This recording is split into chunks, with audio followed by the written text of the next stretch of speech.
سبحان اللہ ما اجمل کا ما حسن کا ما اکمل کا نحمدہ ونصلی علی رسولہ النبی الکریم الامین اما بعد فاعوذ باللہ السمیع العلیم من الشیطان الرجیم بسم اللہ الرحمن الرحیم قال اللہ تبارک و تعالی فی القرآن الحکیم ان اللہ وملائکتہ یصلون علی النبی یا ایہا الذین آمنوا صلوا علیہ وسلموا تسلیما الصلاۃ والسلام علیک یا رسول اللہ الصلاۃ والسلام علیک یا نبی اللہ الصلاۃ والسلام علیک یا شفیع المذنبین وعلی آلک و اصحابک یا رحمۃ للعالمین۔ اللہ تعالیٰ کی حمد و ثنا،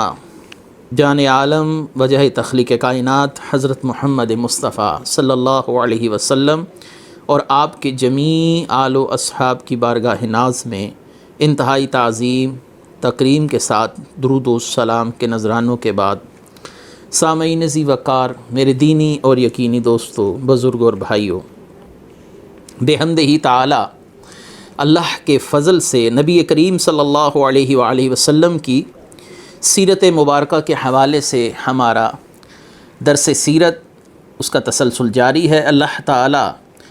ہمیں نبی کریم صلی اللہ علیہ وسلم کی زندگی کے ہر پہلو سے رہنمائی کا سامان حاصل کرنے کی توفیق عطا فرمائے۔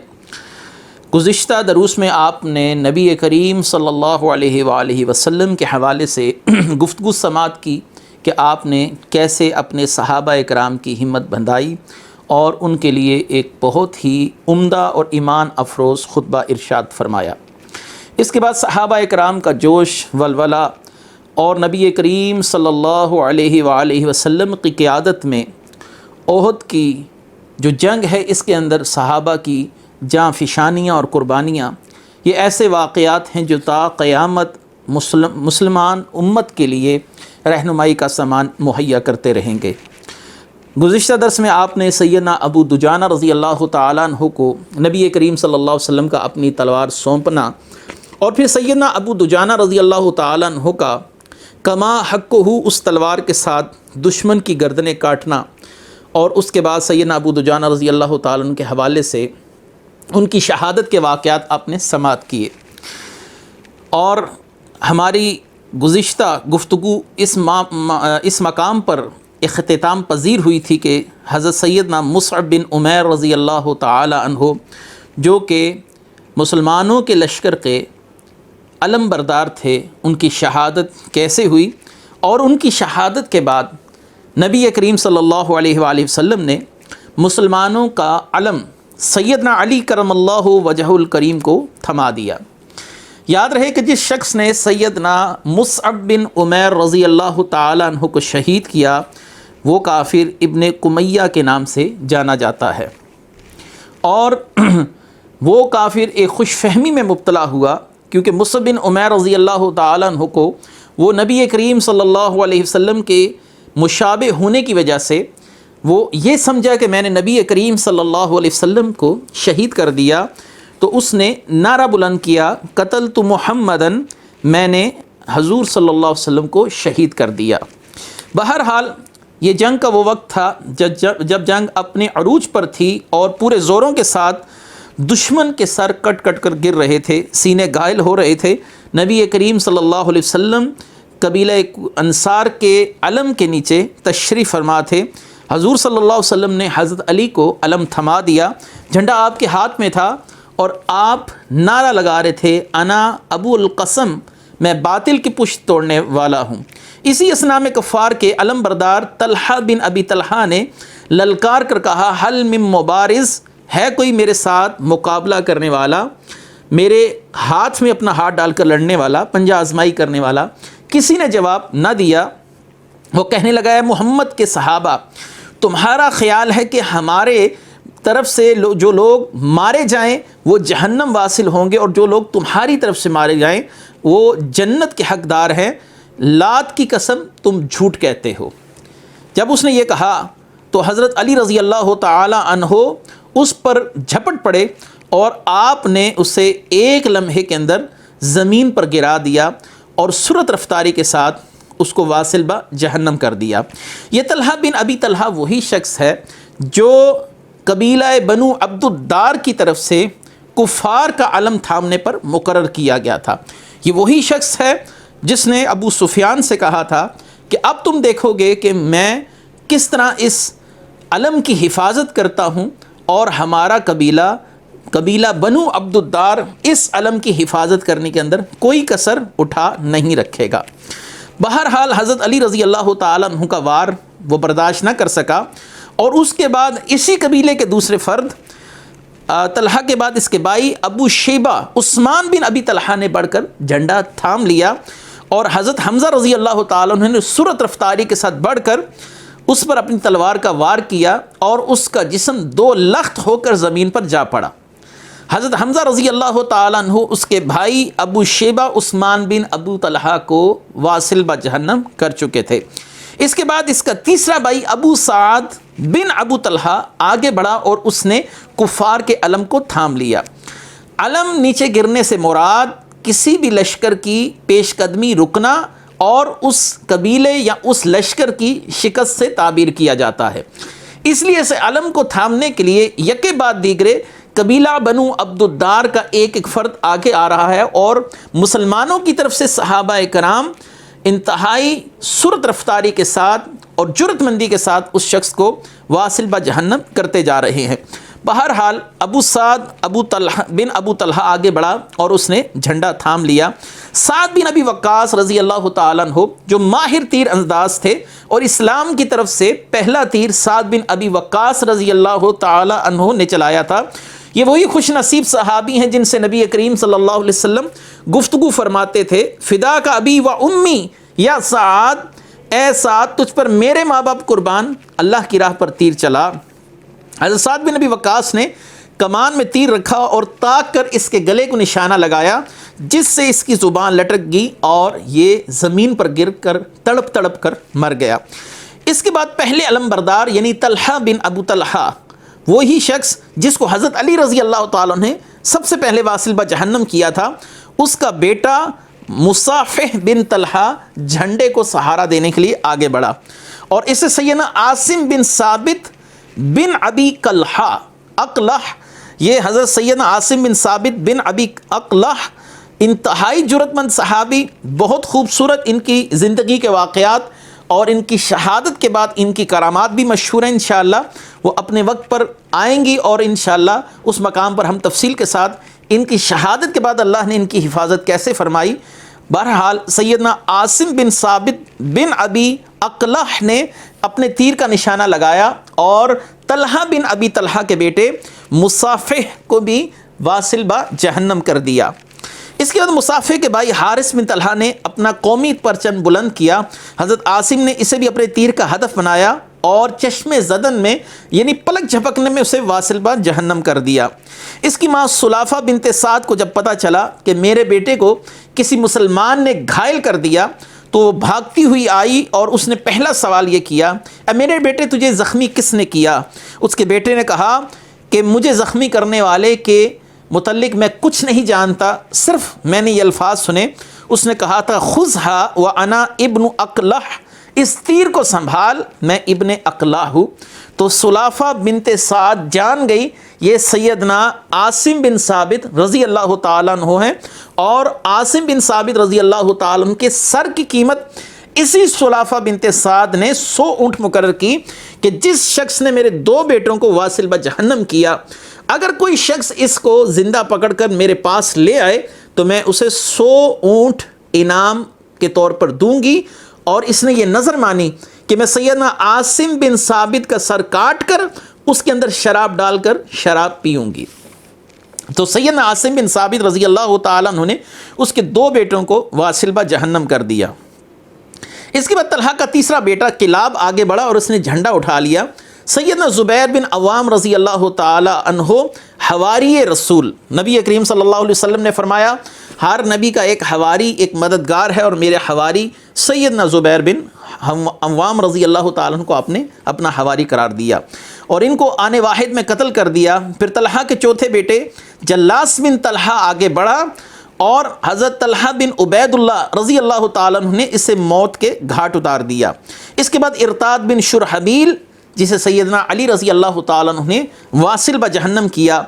اور اس کے بعد شریح بن قارز نے جھنڈے کو تھام لیا لیکن بہت جلد یہ بھی قتل کر دیا گیا۔ اس کے بعد ابو زید بن عمیر بن عبد مناف بن ہاشم بن عبد الدار، اس نے آگے بڑھ کر جھنڈا اٹھایا اور اسے کزمان نام کے ایک فرد نے قتل کیا۔ یہ کزمان شخص کون تھا؟ اس کے متعلق غالب جو مورخین کی رائے ہے، یہ شخص منافقین میں سے تھا اور غزوہ احد میں غنیمت حاصل کرنے کے لیے شامل تھا۔ بہرحال اللہ تعالیٰ دین کے لیے کسی فاسق فاجر سے بھی مدد لے لیتا ہے۔ پھر قاسم بن شرحبیل بن ہاشم بن عبد الدار نے جھنڈا پکڑا اور اسے کزمان نے قتل کیا۔ آخر میں ثواب نامی ایک حبشی جس نے بڑی جرأت مندی کے ساتھ جنگ کی اور جھنڈے کو دائیں ہاتھ سے تھام رکھا تھا، جب اس کا دائیں ہاتھ کاٹ دیا گیا تو اس نے اپنے بائیں ہاتھ سے کفار کے جھنڈے کو تھام لیا اور اس کے بعد اپنی گردن اور اپنے کندھے کے درمیان اس جھنڈے اور علم کو بلند کر کے رکھا، اور آخر میں اللہ تبارک و تعالیٰ نے اسے بھی صحابہ کرام کی تلواروں سے واصل بجہنم کروا دیا۔ جب 11 علم بردار یکے بعد دیگرے ایک سے بڑھ کر ایک سورما صحابہ کرام کی تلواروں کی زد میں آ رہے ہیں اور واصل بجہنم ہو رہے ہیں، تو اب یہ ہوا کہ کفار کے لشکر پر مسلمانوں کا رعب طاری ہو گیا اور اتنی موتیں دیکھ کر وہ بھکلا گئے اور بدحواس ہو کر بھاگنے کے لیے راستے تلاش کرنے لگے۔ یاد رہے کہ مسلمان اپنی تلواروں سے تابڑ توڑ حملے کر رہے تھے۔ زبیر بن عوام، برا بن عازب کفار قریش کی خواتین کے فرار ہونے کی جو تصویر کشی کرتے ہیں، یعنی کفار نے اپنا سامان چھوڑا اور الٹے پاؤں پیچھے بھاگنے کی کوشش کرنے لگے، اور ان کی بھاگتی ہوئی عورتوں نے اپنی ساکوں تک اپنے جو تہمن تھے وہ اٹھا رکھے تھے اور وہ بھاگ رہی تھیں، اور ان کی پائلیں، ان کے پاؤں میں پہنی جانے والی جو پازیبیں تھیں، صحابہ کہتے ہیں وہ ہمیں نظر آ رہی تھیں اور وہ بھاگتی جا رہی تھیں اور ان کی پازیبیں دکھائی دے رہی تھیں۔ مکے کے سورما سر پہ پاؤں رکھے بھاگے جا رہے تھے، اور یہ وہ منظر تھا جب مسلمان اس میدان میں غالب نظر آ رہے تھے۔ آپ نے اہل مکہ کی استقامت، بہادری اور ضد اور ہٹ درمی اور تعصب دیکھا کہ یہ لوگ اپنی جانوں کو تو گنوا رہے تھے لیکن رسول اللہ صلی اللہ علیہ وسلم اور صحابہ کرام رضوان اللہ تعالی علیہم اجمعین کے زوال کے خواہاں تھے۔ نعوذ باللہ، اللہ تعالیٰ جس کو بلندی عطا فرمائے اسے کون زوال دکھا سکتا ہے۔ بہرحال یہ لوگ جو اپنی بت پرستی کی دفاعی صورتحال کے تحت میدان میں اترے تھے، ایک ایک کر واصل بجہنم ہو رہے تھے۔ یہاں پر ایک خاتون کا ذکر کرنا میں مناسب سمجھتا ہوں کہ عمرہ بنت علقمہ، یہ قریش کی خاتون تھی، اس کا قد طویل تھا اور نقش و نگار اس کے خوبصورت تھے، اور اس نے جب اپنے بھاگنے والے لشکر کو دیکھا کہ کفار اپنا سامان چھوڑ کر مسلمانوں کے لشکر کے آگے لگ کر بھاگ رہے ہیں، تو عمرہ بنت علقمہ نے بلند آواز سے کہا کہ تمہیں چاہیے کہ ہماری چوڑیاں اپنے ہاتھوں میں پہن لو اور ہمارے بچوں کو جا کر خیموں کے اندر بہلاؤ اور کھانا پکاؤ اور تلواریں عورتوں کے حوالے کر دو تاکہ عورتیں مسلمانوں کے لشکر کے ساتھ جا کر لڑیں۔ اس کی آواز سن کر بہت سے کافر پھر واپس کی طرف پلٹے اور مسلمانوں پر جھپٹ پڑے، کیونکہ اس عورت نے انہیں آر دلائی تھی۔ اس آر دلانے کا اس کو فائدہ یہ پہنچا کہ کفار جو ہمت ہار چکے تھے اور یہ لشکر اپنا ساز و سامان چھوڑ کر بھاگ رہا تھا، اب یہ لشکر دوبارہ سے منظم ہونا شروع ہوا۔ مسلمان اپنی صف بندی توڑ چکے تھے، یعنی ان کے خیال کے مطابق کفار کو شکست ہو چکی ہے۔ اب مسلمان اس دفاعی پوزیشن میں نہیں تھے جس میں نبی کریم صلی اللہ علیہ وسلم نے ان کو کھڑا کیا تھا۔ اسی مقام پر صحابہ اکرام کا وہ گروہ جو عینین کی پہاڑیوں پر تیر اندازی کے لیے مقرر کیا گیا تھا، انہوں نے جب کفار کو بھاگتے ہوئے دیکھا تو نبی کریم صلی اللہ علیہ وسلم کے اگلے حکم کا انتظار کیے بغیر ہی نیچے اتر آئے۔ تو سیدنا خالد بن ولید رضی اللہ تعالیٰ عنہ جو اس وقت مسلمان نہیں ہوئے تھے اور کفار کے لشکر کی قیادت کر رہے تھے، آپ نے عینین کی پہاڑیوں کا پیچھے سے جا کر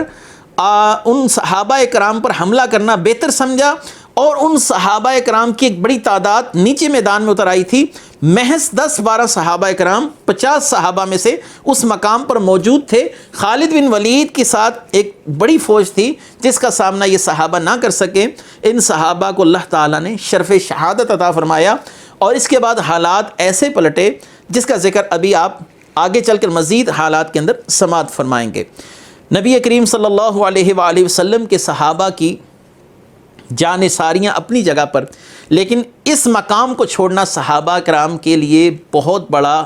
نقصان کا سبب بنا، بہت بڑا جانی نقصان ہوا، اور خالد بن ولید نے اس موقع کو غنیمت جانتے ہوئے مسلمانوں پر حملہ کرنے میں کوئی کسر اٹھا نہ رکھی، اور اتنی شدت کے ساتھ مسلمانوں پر حملہ کیا کہ مسلمانوں میں ایک بہت بڑا جانی نقصان سامنے دیکھنے میں نظر آتا ہے۔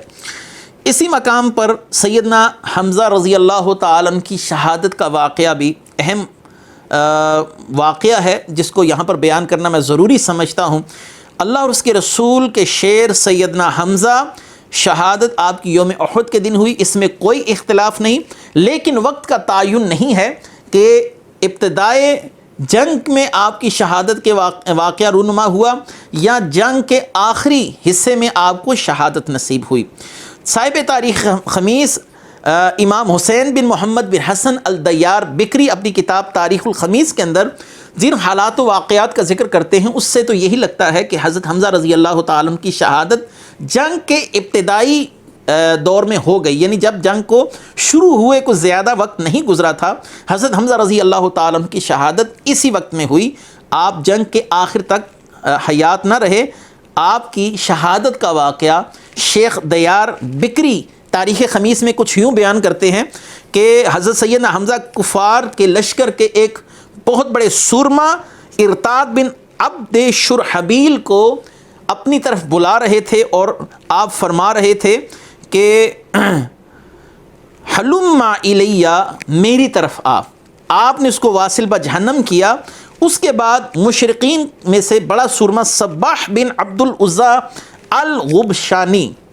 صباح بن عبد العزیٰ غبشانی،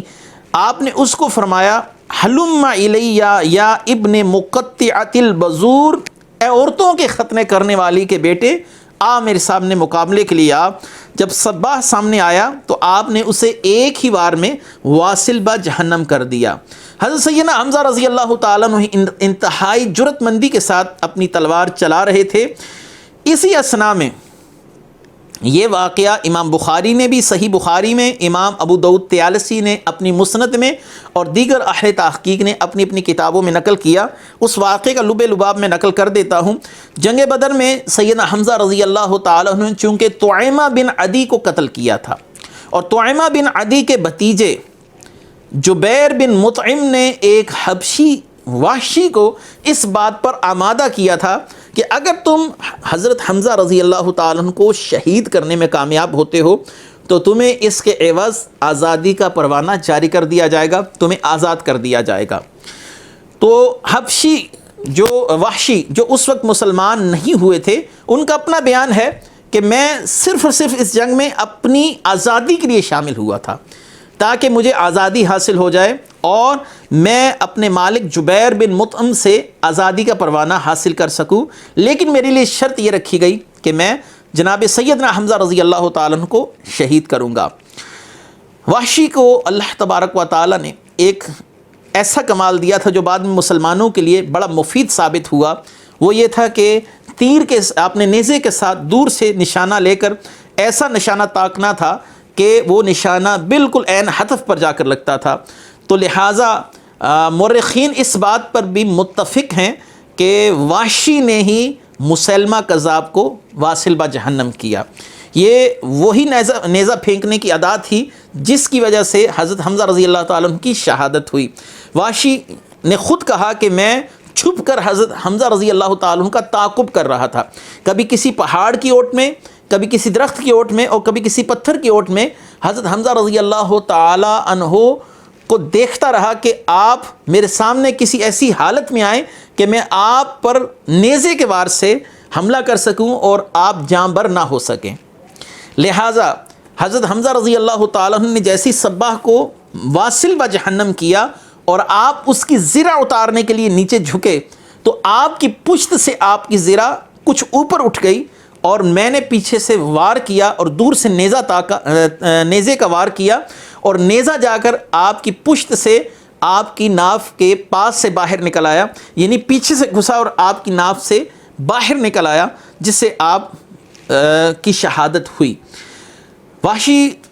کو ہند نے بھی حضرت حمزہ رضی اللہ تعالی عنہ کی شہادت کے لیے اس بات پر اکسایا تھا کہ اگر تم نے حمزہ رضی اللہ تعالی عنہ کو شہید کیا تو میں تمہیں اس کے عوض سونا، چاندی اور نقد جتنا بھی مجھ سے ممکن ہو سکا میں دوں گی۔ لیکن وحشی کا کہنا یہ تھا کہ میرا حضرت حمزہ رضی اللہ تعالیٰ عنہ کو شہید کرنے کا فقط ایک ہی مقصد تھا، وہ مقصد یہی تھا کہ مجھے آزادی کا پروانہ مل جائے اور میں جبیر بن مطعم سے آزاد ہو جاؤں۔ لہٰذا میں نے اپنے نیزے سے حضرت حمزہ پر وار کیا اور حضرت حمزہ رضی اللہ تعالیٰ عنہ شہید ہو گئے۔ امام مقریزی نے اپنی کتاب امتاع الامتاع کے اندر لکھا کہ وحشی نے آپ کو شہید کرنے کے بعد آپ کا پیٹ بھی چاک کیا، آپ کا کلیجہ نکالا اور اسے ہند کے پاس لایا اور کہا کہ یہ حمزہ کا کلیجہ ہے۔ ہند نے اس کلیجے کو اپنے ہاتھوں میں اٹھا کر اسے چبایا اور اسے نگلنا چاہا لیکن تھوک دیا، شاید نگل نہ سکی۔ ہند نے اپنے کپڑے اور زیور اتار کر وحشی کو بطور انعام دیے اور وعدہ کیا کہ وہ مکہ میں جا کر اسے بطور مزید 10 دینار بطور انعام دے گی۔ لہٰذا وحشی نے ہند کو اپنے ساتھ لا کر سیدنا حمزہ رضی اللہ تعالیٰ عنہ کی جو لاش تھی وہ دکھائی اور ہند نے حضرت حمزہ رضی اللہ تعالیٰ عنہ کے کان، آنکھیں، ناک، ہونٹ یہ تمام اعضاء کو کاٹ دیا اور ان کو ایک دھاگے کے اندر پرو کر اپنی گردن کے اندر یوں ڈالا کہ جیسے کوئی عورت اپنے گلے کے اندر زیب تن کرتی ہے، سونے کا زیور سجاتی ہے۔ اس نے اپنے گلے کے اندر حضرت حمزہ رضی اللہ تعالیٰ عنہ کے جسم کے اعضاء کو بطور ہار پہنا۔ وحشی خود کہتے ہیں کہ یہ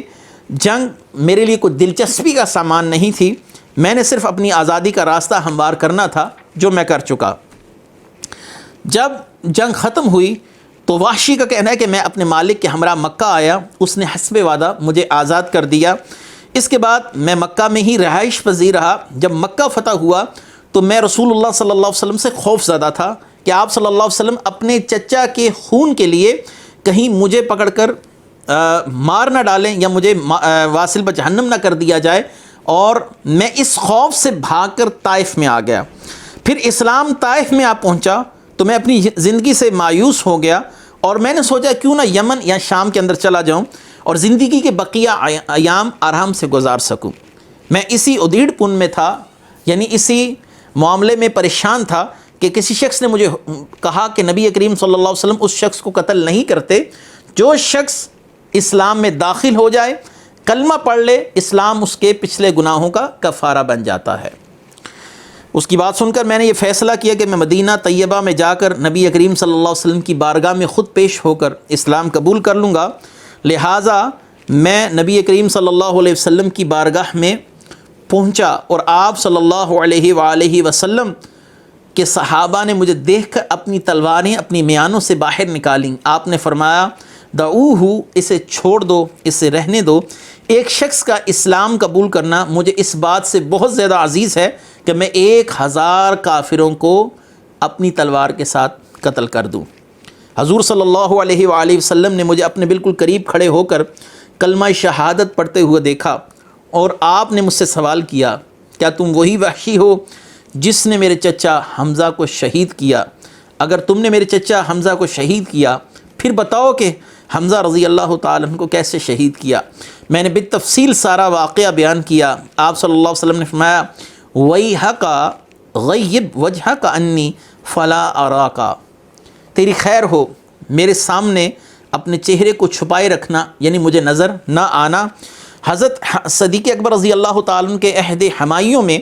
جب بہت بڑا لشکر مسلمہ کذاب کی سرکوبی کے لیے